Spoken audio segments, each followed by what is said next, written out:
The emergency brake came on at 40 miles an hour under a city full of people, and a packed rush hour train went to the floor. Bodies, bags, coffee, everyone thrown forward at once, the screech of steel filling the tunnel.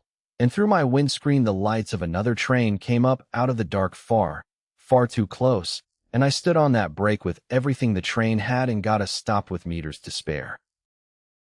Meters. That is how close a few hundred people came to a subway collision in a tunnel that night.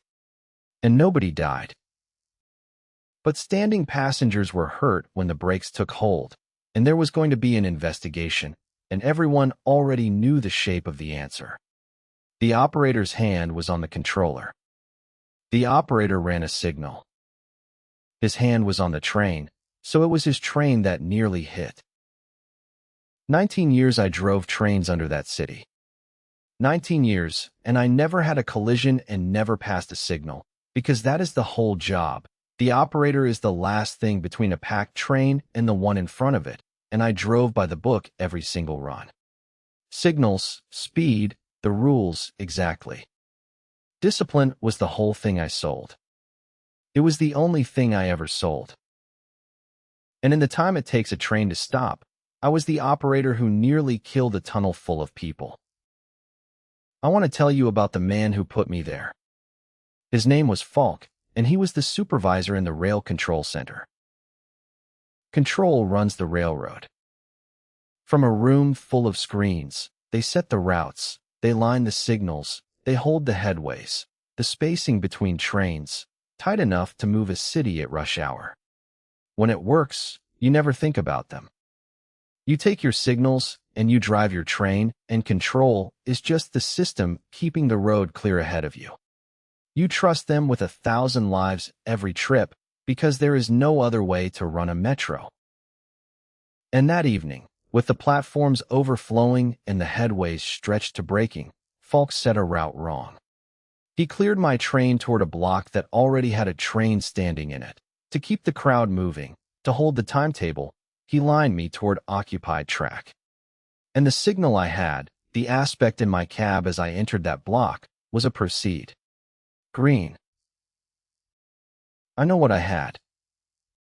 I called it to my conductor the way you're trained to, and I took it, because that is what the signal told me to do.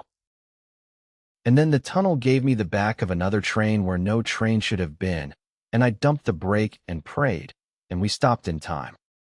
Barely. And it became an incident, a near collision, a signal passed at danger inquiry, with the agency's name and the safety board's name all over it. And the moment we were stopped, Falk's story was already made. He did not tell them he'd cleared my train toward an occupied block to hold his headways. He told the agency, and then he told the investigators, that the operator passed a stop signal and nearly caused a collision. He pointed at the cab. At me. Here is what that costs an operator. It is not just the job. A finding that I passed a signal at danger and nearly caused a collision pulls my certification, and a mark like that ends your career on the railroad for good. 19 years, and driving trains is the only work I know. And with a train full of hurt rush-hour passengers, the word negligence gets said by people who bring charges, and an operator can lose a lot more than a certificate for a tunnel full of injured people. I rode the bus home that night, a 45-year-old man who couldn't stand to be on a train, having been told I might never drive again and might be charged for a signal I never ran. My daughter asked me why I was sitting in the dark. I told her something terrible almost happened at work, and someone said it was my fault, and that I was going to prove the signal was green. I said it out loud, so I'd have to go do it. My conductor had seen the same proceed I did. But he was junior and scared, because crossing the control center is how a young railroader ends up with no future, and I wasn't going to hang a scared kid's word against control as my whole defense. This wasn't going to get fixed by whose story the agency believed. It was going to get fixed by the things on that train and in that signal system that record every second and don't care who runs the control room. Because here is what Falk forgot. The way these people always forget the one thing. That train writes down everything it does. There's an event recorder on it, the train's black box, logging my speed, my brake, my controller, my doors, and the signal aspect the cab received, all of it stamped to the second. And the signaling system keeps its own record, every route set, every signal displayed, every command, tied to the console that issued it. And the control center logs who did what and when. The recorders do not care about the headways, and they do not care that Falk is the supervisor. They just keep what the train did and what the signals showed and whose console lined the route. So through the agency's safety investigation, and with my union pushing, we pulled all of it. The train's event recorder, the signaling log, the control center log. And we put them on one timeline, the 90 seconds before that stop, laid out to the second. The event recorder showed the cab signal displaying proceed when I entered the block, green, exactly as I called it, and it showed me at authorized speed and dumping the brake into emergency the instant the other train came up. The signaling log agreed the aspect I received was proceed. And the control log showed the truth Falk never thought anyone would line up next to his story. The route into that occupied block was set from his console, under a manual override, against what the interlocking would have allowed on its own. The train and the signals had made that run right alongside me. And they said the operator had a green, drove it right, and stopped the collision that control had lined up. They held the safety review in a conference room at the agency. The chief safety officer was there. The investigator was there.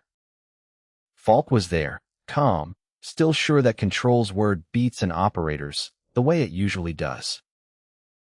My rep put the event recorder and the signaling and control logs up on one timeline, and we didn't argue. We played the 90 seconds. The proceed aspect. My correct speed.